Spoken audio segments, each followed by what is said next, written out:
Hello everyone, welcome to Aryabhusha classes. मैं doctor Preeti आप सबका बहुत बहुत स्वागत करती हूँ आज की क्लास में।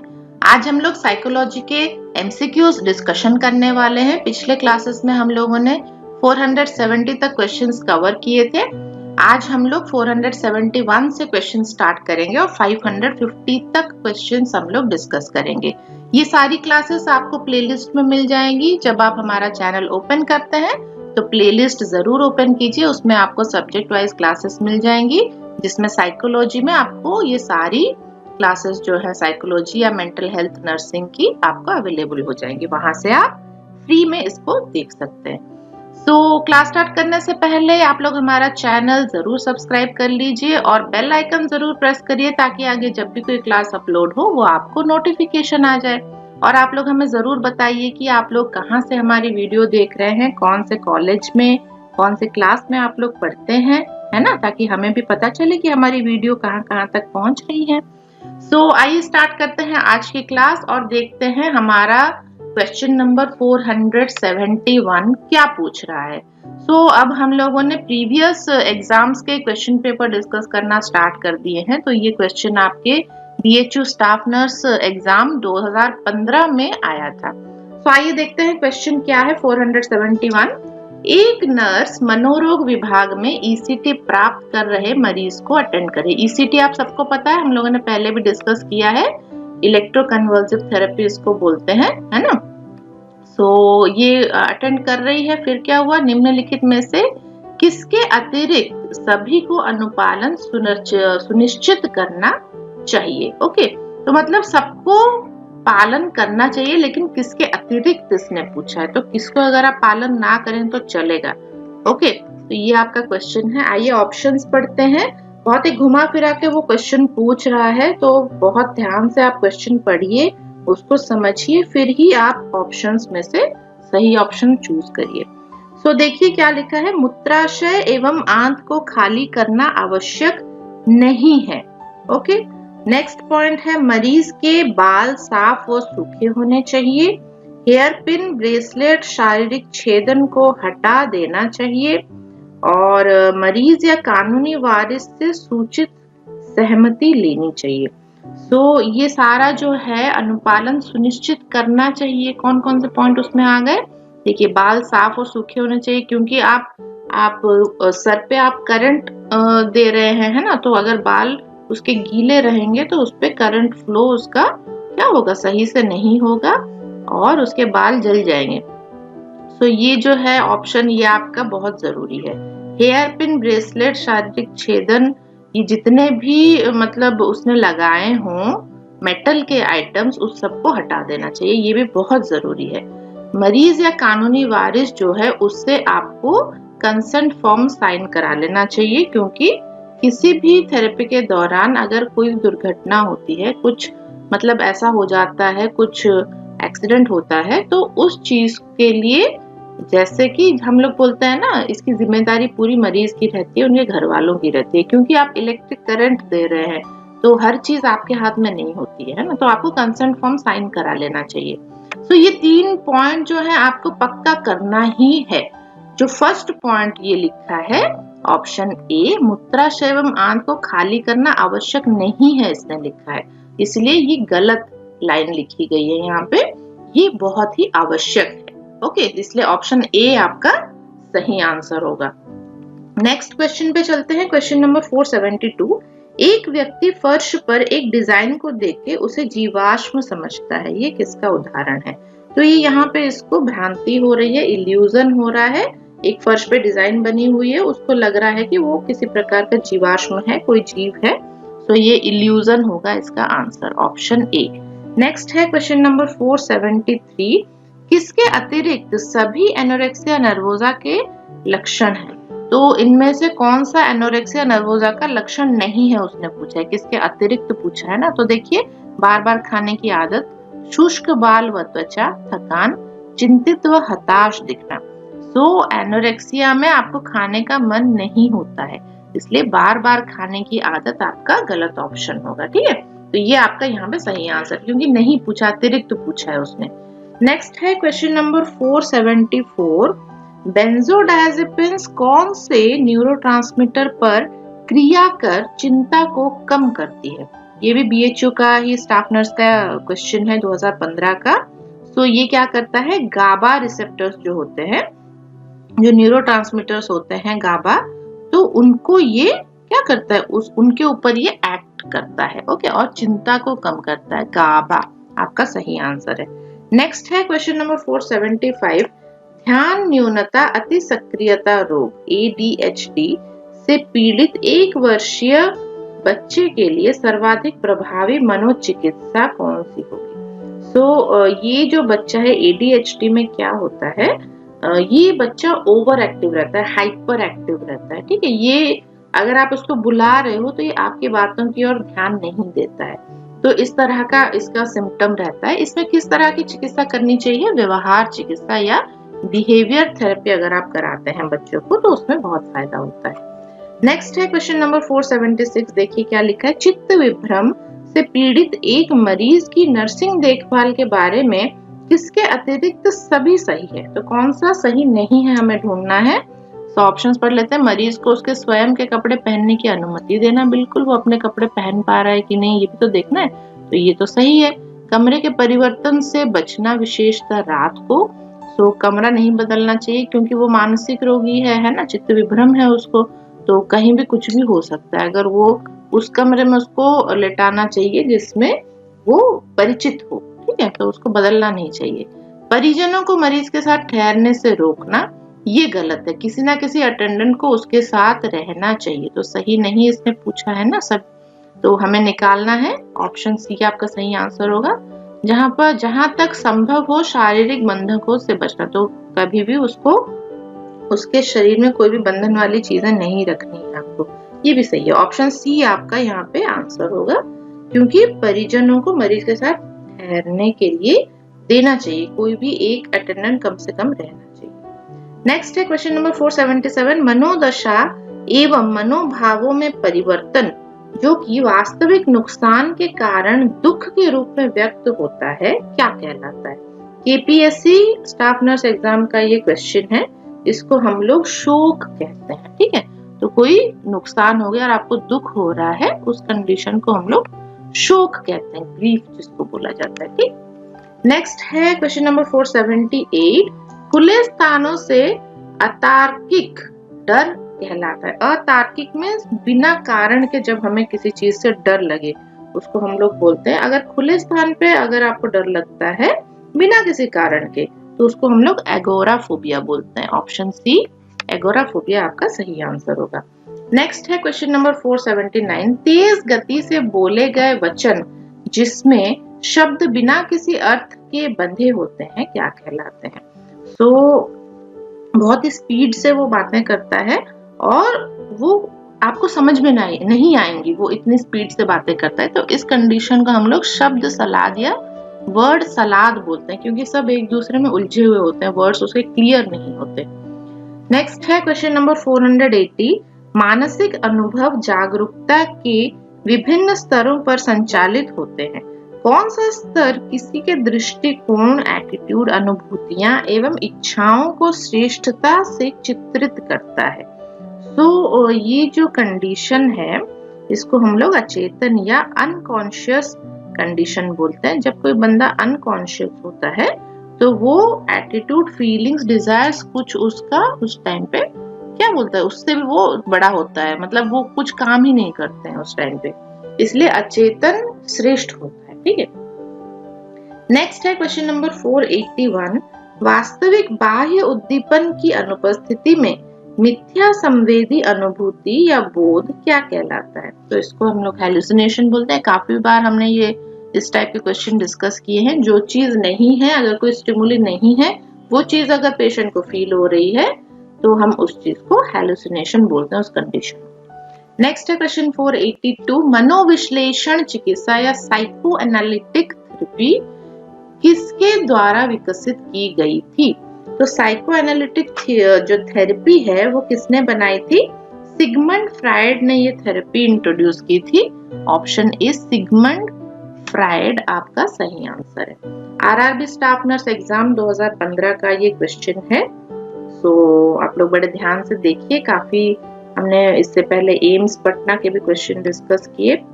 नेक्स्ट देखते हैं क्वेश्चन नंबर 483, निम्नलिखित में से कौन सा अवसाद या डिप्रेशन का लक्षण नहीं है। तो डिप्रेशन में कौन सा लक्षण नहीं आता है, ऑप्शंस पढ़ते हैं। दैनिक कार्यों में रुचि की कमी, बिल्कुल जब आदमी डिप्रेस होता है तो उसे कुछ भी करने का मन नहीं करता। अपराध बोध संबंधी मिथ्या विश्वास भी उसको होता है, आत्महत्या का विचार भी आता है। महानता संबंधी मिथ्या विश्वास नहीं होता है, ठीक है, तो इसमें नहीं पूछा गया है ना, इसलिए ऑप्शन डी आपका सही आंसर होगा। नेक्स्ट है क्वेश्चन नंबर 484, मिथ्या बोध हेलुसिनेशन किसके द्वारा कारित होता है। मिथ्या बोध एक तरह का, ये जो हेलुसिनेशन है ये एक तरह की मानसिक बीमारी है, ठीक है। ये आप देखिए, आमाशय बीमारी, प्रजनन बीमारी सब दिया गया, ये तो बहुत इजी क्वेश्चन है, मानसिक बीमारी है, आप सभी लोग इसको कर सकते हैं।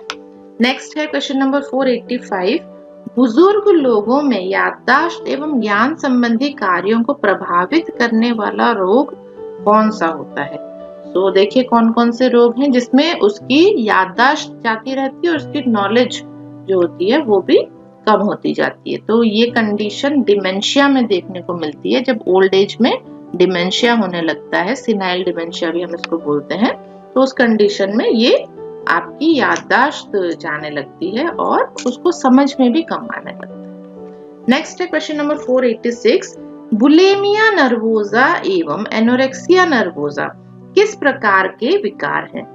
तो ये एक तरह के कौन से विकार हैं, बुलिमिया नर्वोसा और एनोरेक्सिया नर्वोसा। देखिए ऑप्शंस निद्रा से संबंधित नहीं है, भोजन से संबंधित है, भोजन संबंधित विकार, ईटिंग डिसऑर्डर है, ठीक है, नर्वस डिसऑर्डर नहीं है, तो हमारा भोजन, ये ऑप्शन बी सही आंसर होगा। नेक्स्ट है क्वेश्चन नंबर 487, एक्स्ट्रा पिरामिडल लक्षण जो कि क्लोरप्रोमाजिन व अन्य एंटीसाइकोटिक औषधियों का संभावित अपरिवर्तनीय दुष्प्रभाव है। सो एक्स्ट्रा पिरामिडल कॉम्प्लिकेशन क्या होती हैं उसने पूछा है। अगर कोई एंटीसाइकोटिक मेडिसिन ले रहा है तो उसका क्या कॉम्प्लिकेशन होगा, जो एक्स्ट्रा पिरामिडल कॉम्प्लिकेशन होगा, तो इसका आंसर होगा tardive dyskinesia, tardive dyskinesia, option सी।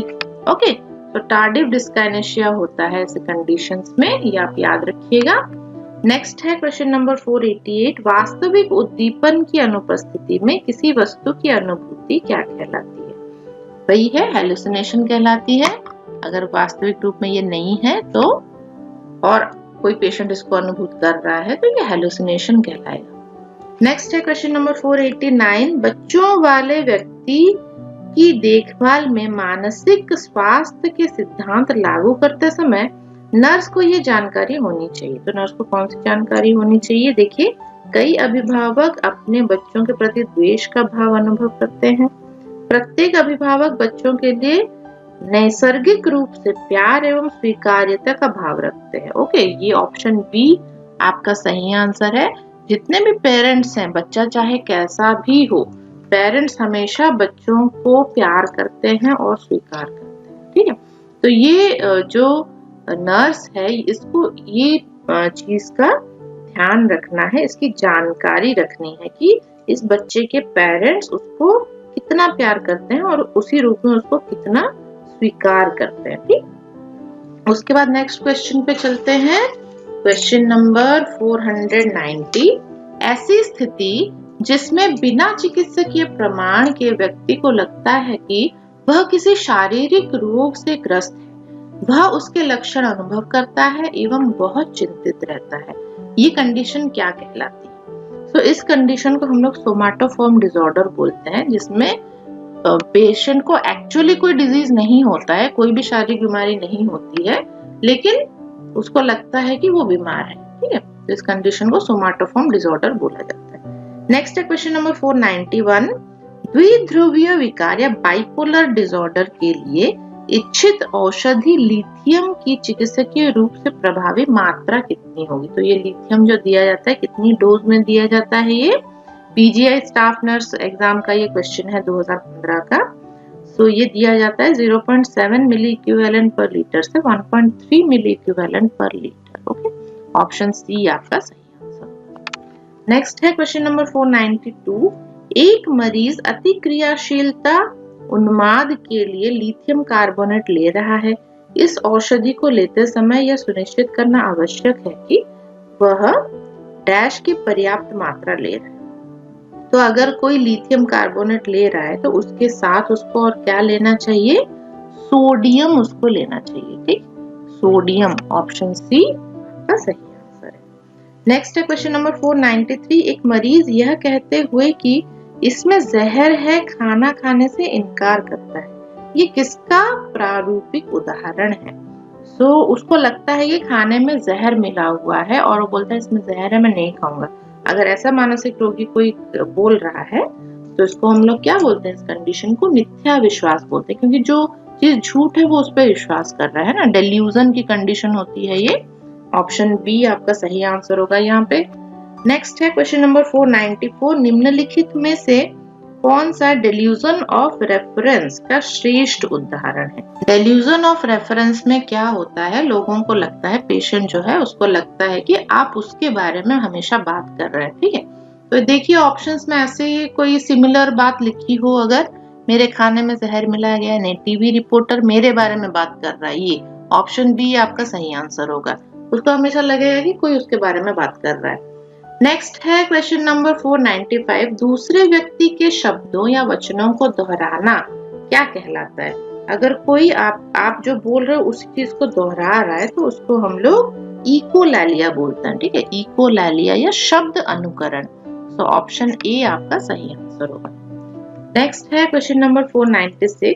एक मरीज को पक्का विश्वास है कि कोई उसे हानि पहुंचाने जा रहा है, ये क्या प्रदर्शित करता है? ये डेल्यूजन ऑफ परसिक्यूशन इसको बोलते हैं। अगर उसको लगता है कि कोई उसको मारना चाहता है, कोई उसको हानि पहुंचाना चाहता है, तो हम इसको डेल्यूजन ऑफ परसिक्यूशन बोलते हैं। ओके, तो ये आप लोग याद रखिएगा।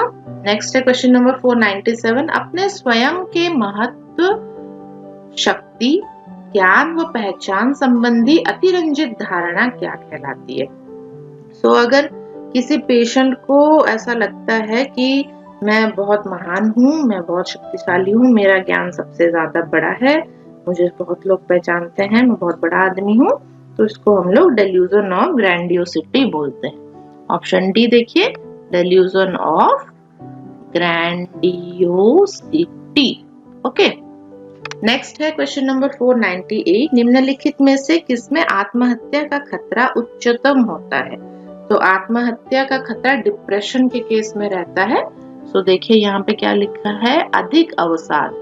ऑप्शन बी अधिक अवसाद आपका सही आंसर होगा। क्वेश्चन नंबर 499 देखिए। एक नर्स एक वृद्ध महिला जिसने अपना चश्मा खो दिया है को देखकर अपने सहकर्मी को कहती है कि सभी वृद्ध लोग भुलक्कड़ होते हैं। उसकी टिप्पणी डैश का एक रूप है। ये जो लाइन उसने कही कि एक वृद्ध महिला ने अपना चश्मा खो दिया, कहाँ पे रख दिया उसको नहीं मिल रहा है। अब नर्स क्या बोल रही है कि देखो सभी बूढ़े आदमी जितने होते हैं ना, सब भुलक्कड़ होते हैं। तो ये जो लाइन उसने कही, इसको हम लोग स्टीरियोटाइपिंग बोलते हैं। ऑप्शन ए स्टीरियोटाइपिंग आपका सही आंसर होगा। नेक्स्ट क्वेश्चन है क्वेश्चन नंबर 500। श्रीमती गीता अपने 90 वर्षीय सास की देखभाल करती है। गृह भेंट के समय नर्स देखती है कि गीता में केयर गिवर स्ट्रेस के लक्षण है, उसकी योजना क्या होगी? जब ये होम विजिट करने गई है ये नर्स और उसने देखा कि गीता में केयर गिवर स्ट्रेस नजर आ रहा है, उसके लक्षण नजर आ रहे हैं, तो नर्स को क्या करना चाहिए? श्रीमती गीता को देखभाल को स्थगित करना चाहिए। तो ये जो देखभाल कर रही है अपने सास की, उसको बंद करने को बोलना चाहिए। उसकी जगह पे आप कोई और केयर टेकर रख सकते हो जो उसकी सास की देखभाल करे। ठीक है, क्योंकि अगर बंदा खुद ही स्ट्रेस में चला जाएगा तो वो खुद फिर मानसिक रूप से बीमार हो जाएगा। GMCH स्टाफ नर्स एग्जाम 2015 का ये क्वेश्चन था। उसके बाद देखिए क्वेश्चन नंबर 501। रोगी कहता है कि कोई मेरे विरुद्ध साजिश रच रहा है, यह कौन से मिथ्या विश्वास का उदाहरण है? कोई उसके विरुद्ध साजिश कर रहा है, इस तरह की अगर उसको फीलिंग हो तो इसको हम लोग उत्पीड़न या परसिक्यूशन बोलते हैं। ऑप्शन ए परसिक्यूशन आपका सही आंसर है। एम्स नर्सिंग एग्जाम 2016 का ये क्वेश्चन है। इस तरह के क्वेश्चन आते हैं। परसिक्यूशन, हेलुसिनेशन, ये सारे काफी इंपॉर्टेंट टर्म्स हैं, ये बहुत आते हैं एग्जाम में। नेक्स्ट है क्वेश्चन नंबर 502। देखिए, एक शराबी मरीज शराब पीने के लिए पारिवारिक वातावरण को जिम्मेदार ठहराता है। ये कौन सी रक्षात्मक प्रतिक्रिया है? तो ये क्या कर रहा है, अपनी गलती ना मान के अपने परिवार वालों पे ये कारण डाल रहा है कि इनके कारण मैं शराब पीता हूँ। तो इसको हम लोग प्रक्षेपण या प्रोजेक्शन बोलते हैं। ठीक है, ये अपने बचाव में उसने ये लाइन कही कि मेरे परिवार वाले जिम्मेदार हैं इसके लिए, तो इस कंडीशन को हम लोग प्रोजेक्शन बोलते हैं। नेक्स्ट है क्वेश्चन नंबर 503। एक मनोदशा संबंधी रोग है जिसमें अवसाद एवं प्रफुल्लित मनोदशा के दौर आते हैं। तो कभी वो क्या बोलते हैं, कभी वो उदास रहेगा, कभी वो बहुत ज्यादा खुश रहेगा। तो इस कंडीशन को हम लोग बोलते हैं एमडीपी रोग। ठीक है, ऑप्शन डी देखिए, एमडीपी रोग इसको बोला जाता है। और ये ESIC स्टाफ नर्स एग्जाम 2016 का क्वेश्चन है, उसमें आया था। नेक्स्ट है क्वेश्चन नंबर 504। किसी कार्य या हरकत को बार बार करना कौन से रोग से संबंधित होता है? ठीक है, तो अगर कोई किसी कार्य को बार बार कर रहा है, रिपीटेटिव एक्शन कर रहा है, तो उसको हम लोग ऑब्सेसिव कंपल्सिव डिसऑर्डर में लेते हैं। आसक्त बाध्यकारी कंडीशन हम इसको बोलते हैं। ठीक है, ऑप्शन ए आपका सही आंसर है। नेक्स्ट है क्वेश्चन नंबर 505। कम या बिना खतरे वाली किसी विशिष्ट वस्तु या स्थिति से प्रबल, सतत एवं अतार्किक डर को क्या कहा जाता है? जिस चीज से उसे खतरा ना हो, अगर उस चीज से वो खतरा महसूस कर रहा है, तो उसको हम लोग फोबिया बोलते हैं। ठीक है, इन जनरल फोबिया उसको बोला जाता है। नेक्स्ट है क्वेश्चन नंबर 506। मनोविदलता या सिजोफ्रेनिया किस प्रकार का मनोवैज्ञानिक रोग है? सिजोफ्रेनिया एक तरह का साइकोटिक डिसऑर्डर है। साइकोटिक डिसऑर्डर में ये आता है। ऑप्शन बी आपका सही आंसर होगा। क्वेश्चन नंबर 507 देखिए, एक मनोचिकित्सालय में भर्ती भारी अवसाद का रोगी मित्र से मिलने के बाद रो रहा है एवं रात्रि भोजन के लिए मना कर देता है। नर्स का सबसे अधिक रोगहारी या मोस्ट थेरेप्यूटिक कार्य क्या होगा यहाँ पे? क्या होगा यहाँ पे? नर्स को क्या करना चाहिए? वो किसी मित्र से मिलके आया और रो रहा है और भोजन भी नहीं कर रहा है, तो वहां पे ये क्या करना है? मुलाकात की चर्चा के लिए अवसर देना है। वहां पे जो मुलाकात हुई उसके बारे में आपको पेशेंट से चर्चा करनी है, डिस्कशन करना है। ठीक है, तो नर्स का ये काम है, तब जाके आप उसको उसका मन हल्का कर सकते हो, है ना? फिर वो खाना भी खा लेगा, दवाई भी खा लेगा। नेक्स्ट है क्वेश्चन नंबर 508। ऑब्सेसिव रुमिनेशन में प्रभावी एक मनो उपचार तकनीक कौन सी है? ऑब्सेसिव रुमिनेशन में आपको क्या थेरेपी देनी है? थॉट स्टॉपिंग हम इसको बोलते हैं। जो उसको ख्याल आ रहे हैं उसको बंद करने की या ना सोचने की हम कोशिश करने को उसे बोलेंगे। ओके, नेक्स्ट है क्वेश्चन नंबर 509। निम्नलिखित में से कौन सा विकृत भय संबंधी विकारों या फोबिक डिसऑर्डर्स का सबसे प्रभावी एवं पसंदीदा उपचार है? विकृत भय संबंधी विकार अगर हो तो वहां पे क्या करना चाहिए? बिहेवियर थेरेपी बहुत अच्छा हेल्प करती है। वहां पे बिहेवियर थेरेपी या व्यवहार चिकित्सा आपको करानी चाहिए। नेक्स्ट है क्वेश्चन नंबर 510। किसे समूह चिकित्सा का जनक या फादर ऑफ ग्रुप थेरेपी माना जाता है? तो इसका आंसर है Joseph Pratt. Joseph Pratt, option D, ये father of group therapy, group therapy इन्होंने डिस्कवर किया था। नेक्स्ट है क्वेश्चन नंबर 511। ये आपका क्वेश्चन है, शराब की आदत का सबसे प्रभावी इलाज क्या है? शराब का अगर आदत किसी को लग जाए तो उसमें क्या कराना चाहिए? पूरी तरह से आपको शराब बंद करानी पड़ेगी, है ना? पूर्ण निषेध कराना है वहां पे। ऑप्शन सी आपका सही आंसर होगा। देखिए, नर्सिंग ट्यूटर एग्जाम 2016 का ये क्वेश्चन है। नेक्स्ट है question number 512।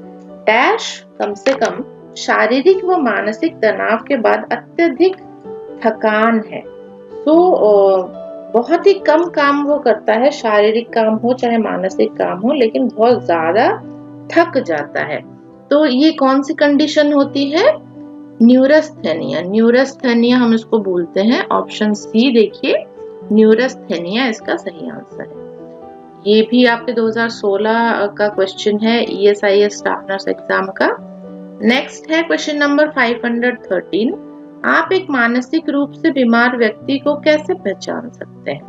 Nursing orderly exam 2016 का ये क्वेश्चन है। तो कोई मानसिक रोगी आपके पास अगर आता है या आप दूर से उसको देख रहे हैं तो क्या देख के आप पहचानेंगे कि ये मानसिक रोगी है?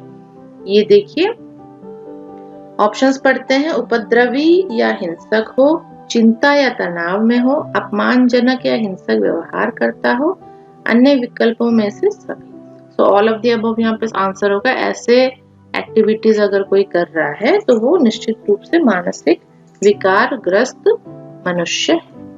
नेक्स्ट है क्वेश्चन नंबर 514। डैश को मनोदशा विकार कहा जाता है जिसमें अवसादग्रस्तता और एक या अधिक उत्तेजित मनोदशाएं की घटनाएं हो सकती हैं। तो एक से अधिक अगर कुछ मनोदशा उसमें देखने को मिलती है तो हम इसको बाइपोलर डिसऑर्डर बोलते हैं ना। कभी वो बहुत ज्यादा खुश होता है, कभी वो बहुत ज्यादा दुखी हो जाता है। सो ये बाइपोलर डिसऑर्डर में आता है। नेक्स्ट है क्वेश्चन नंबर 515।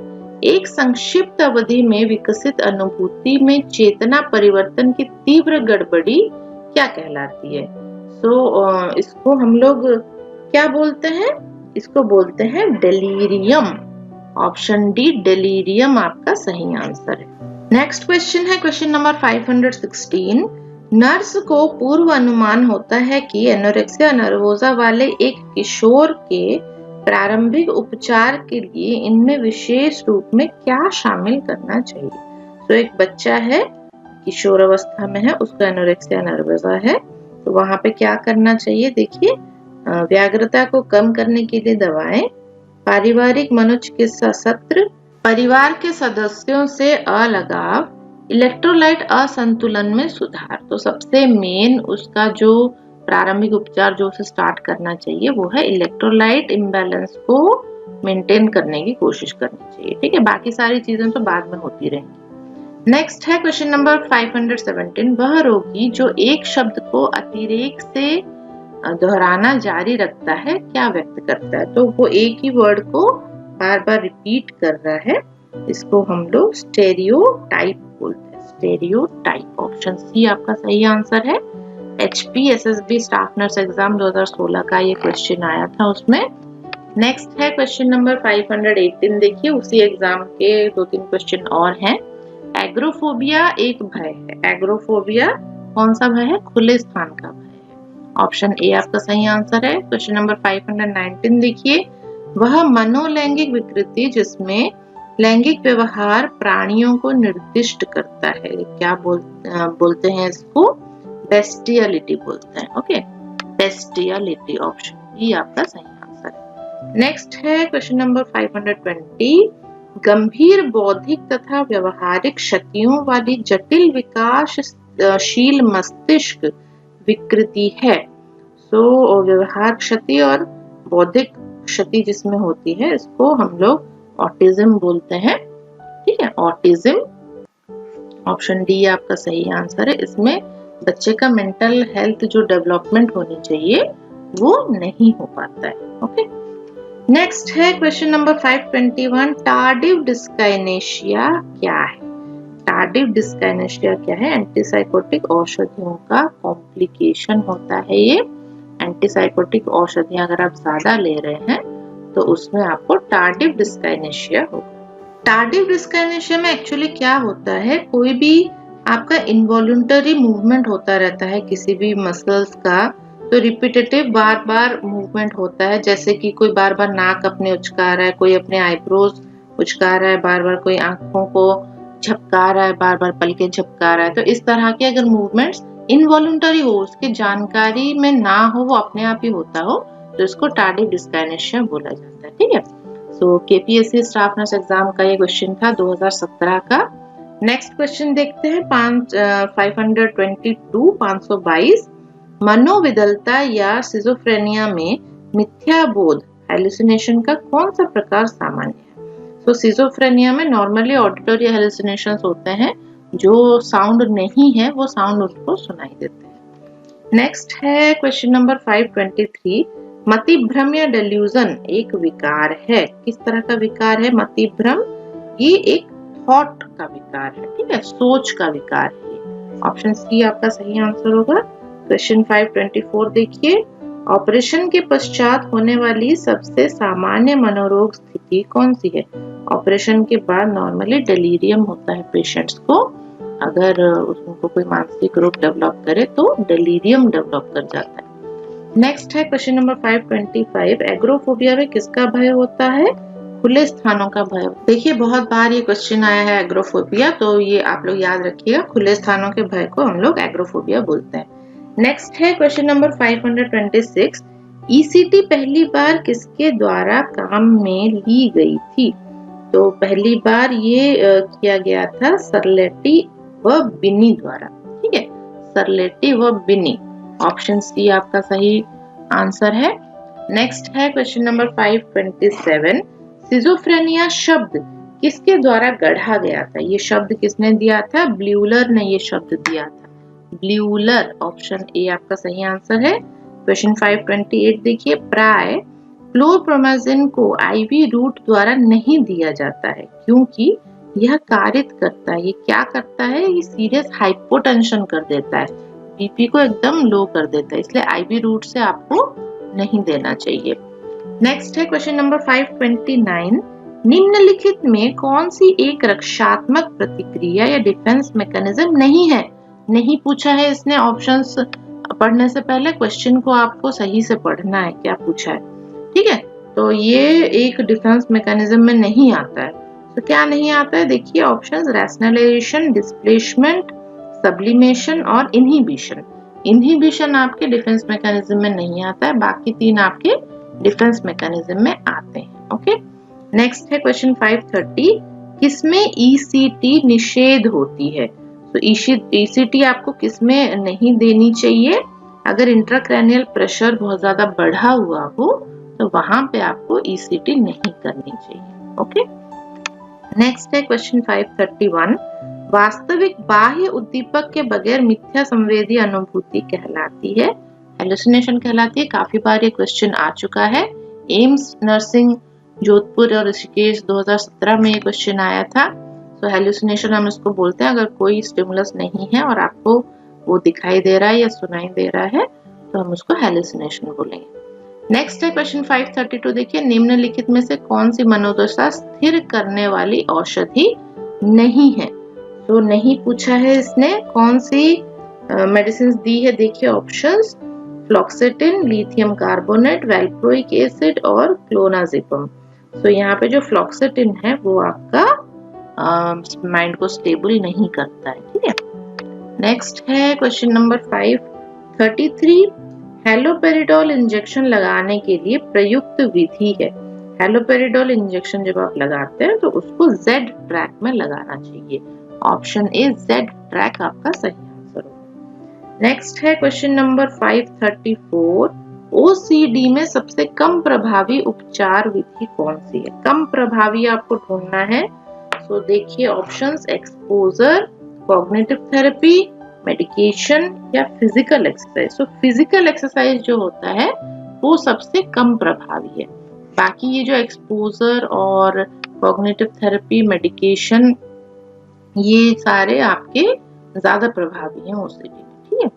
नेक्स्ट है क्वेश्चन नंबर 535, बातचीत के बीच मरीज का सोना कहलाता है। अगर बात करते करते मरीज सो जाए तो उस कंडीशन को हम लोग क्या बोलेंगे? नार्कोलेप्सी।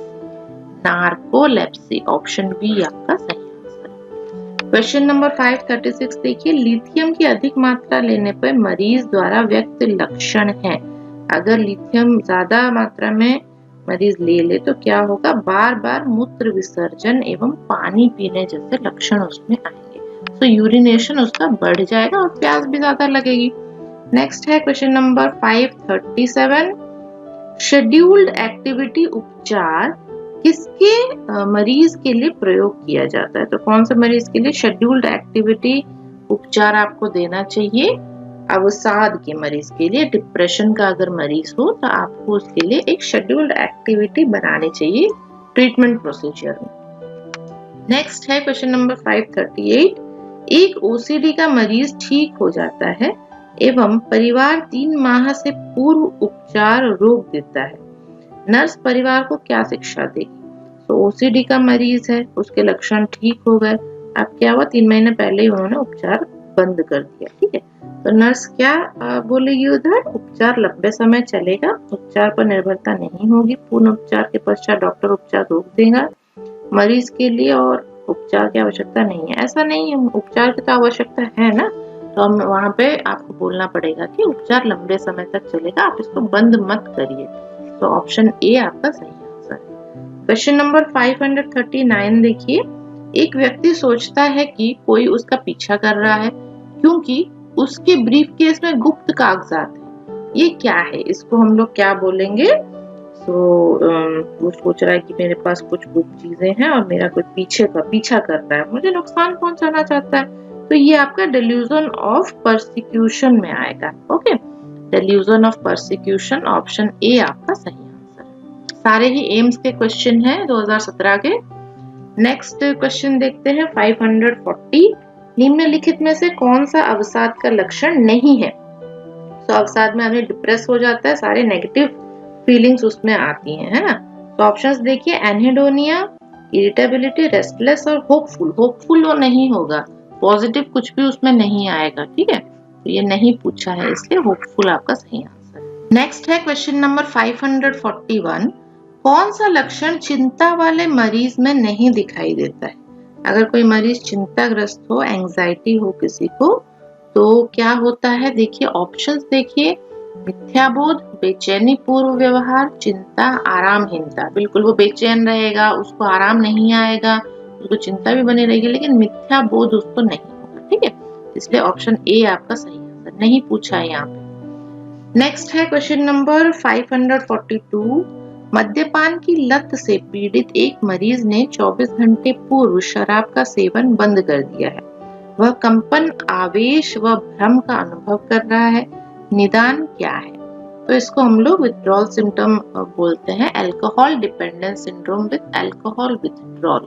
ठीक है, क्योंकि उसकी बॉडी अल्कोहल पे पूरी डिपेंडेंट थी, 24 घंटे पहले ही उसने बंद किया है, तो उसकी बॉडी में विथड्रॉल सिम्टम्स आपको देखने को मिलेंगे।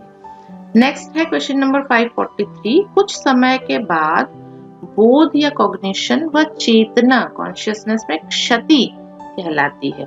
बोध, उसकी कॉग्निशन और कॉन्शियसनेस दोनों में ही क्षति होती है। ये डिजीज अगर बना रहे तो ये आपका डेलीरियम होता है। अगर डेलीरियम किसी में बना रहे तो कुछ दिनों बाद उसको कॉन्शियसनेस और उसके कॉग्निशन में भी क्षति होने लगती है। नेक्स्ट है क्वेश्चन नंबर 544।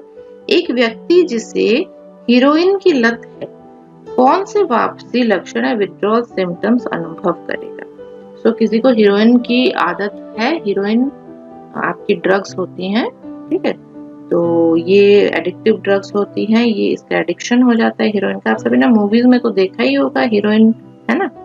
ये जो होता है, अगर आप इसको बंद कर दो तो विथड्रॉल सिम्टम नजर आते हैं। किस तरह के विथड्रॉल सिम्टम आपको उसमें नजर आएंगे? नौशिया रहेगी, उल्टी आ सकती है, दस्त आ सकते हैं और पसीना ज्यादा निकलता है। ऑप्शन डी आपका सही आंसर है, जी मचलाना, उल्टी आना, दस्त और पसीना, इस तरह के सिम्टम्स आपको उसमें देखने को मिलेंगे। ये आपके देखिए DSSP स्टाफ नर्स एग्जाम 2017 का ये क्वेश्चन है। और भी क्वेश्चन है इस एग्जाम के, देखिए आगे 545। बोलने या बोले गए शब्दों को समझने में अयोग्यता क्या कहलाती है? इसको हम लोग एफेसिया बोलते हैं। ये बोलने में भी दिक्कत होती है और बोले गए शब्दों को समझने में भी उसको दिक्कत होती है। नेक्स्ट है क्वेश्चन नंबर 546। मनोविदलता शिज़ोफ्रेनिया में एनहेडोनिया शब्द का मतलब क्या है? इसका मतलब क्या है? मनोरंजन या आनंददायक घटनाओं पर प्रतिक्रिया में अयोग्यता। तो कोई खुशी का माहौल हो, कुछ अच्छी चीजें आगे चल रही हो और उसको कोई चीज महसूस नहीं हो रही, उसको खुशी महसूस नहीं होती है, तो सिज़ोफ्रेनिया कंडीशन में इस कंडीशन को हम लोग एनहेडोनिया बोलते हैं। वो किसी चीज को, किसी अच्छी चीज को पॉजिटिवली रेस्पॉन्ड नहीं करता है, उसको कुछ फील ही नहीं होता है। नेक्स्ट है क्वेश्चन नंबर 547, चिंता या एंजाइटी का कारण क्या है? तो क्या है, देखिए, एक वस्तुनिष्ठ आशंका, एक व्यक्तिपरक ढंग से अनुभूत डर, स्वयं से विद्वेष, छुपा हुआ अवसाद। तो यहाँ पे आपका आंसर होगा एक व्यक्तिपरक ढंग से अनुभूत डर। तो ये एंजाइटी जो होती है सब में होती है, किसी को छिपकली देख के एंजाइटी हो जाती है, किसी को एग्जाम के रिजल्ट के बारे में सुन के एंजाइटी हो जाती है, किसी को कहीं घूमने जाना है, ट्रेन तो नहीं छूट जाएगी, इस तरह की एंजाइटी होती है। तो ये हर व्यक्ति की अलग अलग एंजाइटी होती है, इसलिए ये एक व्यक्तिपरक ढंग से अनुभूत डर है ना। नेक्स्ट है क्वेश्चन नंबर 548, हैलोपेरिडोल पर चल रहा मरीज पिल रोलिंग कंपन व पेशीय दृढ़ता से पीड़ित है, वह क्या अभिव्यक्त कर रहा है?